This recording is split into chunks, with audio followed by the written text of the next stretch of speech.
comportementaliste, éducateur canin et félin dans le Vaucluse et je me déplace à domicile pour vous aider au quotidien avec votre chat ou votre chien.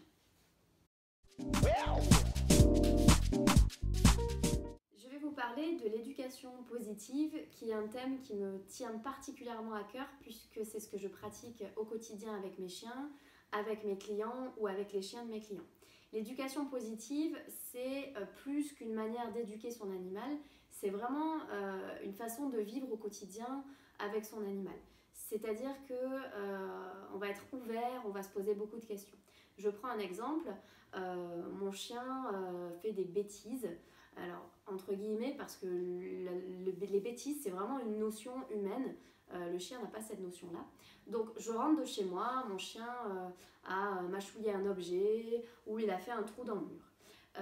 En éducation positive, on va essayer de se demander ce qui a amené le chien à faire du coup cette chose qui ne nous plaît pas, plutôt que de le punir pour pas qu'il recommence. On va essayer de comprendre ce qui l'a amené à faire ça. C'est-à-dire, par exemple, ça peut être parce qu'il est stressé en notre absence ou parce qu'il a peur ou alors parce qu'il s'ennuie. Donc on va essayer, au lieu de le punir, d'anticiper et de régler le souci au préalable. Donc si c'est de l'ennui, lui donner des petits jeux pour pas qu'il s'ennuie. Si c'est du stress, essayer de voir ce qui le stresse dans son environnement.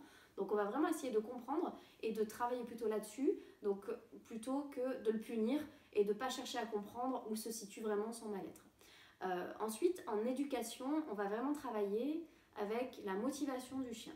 Le but, c'est de lui donner envie de travailler avec nous. Donc on va beaucoup le récompenser, que ce soit avec des friandises ou avec des jouets ou avec des caresses. Mais on va vraiment lui donner envie de faire et d'être avec nous et de répondre à ce qu'on va lui demander plutôt que d'être dans la contrainte, d'être dans la punition, de crier, d'utiliser des outils qui font mal ou des méthodes qui font mal. Le but, c'est vraiment qu'il ait envie de faire. Donc finalement, l'éducation positive, ça va vous permettre de construire une relation de confiance et de complicité avec votre animal et surtout une relation qui sera durable.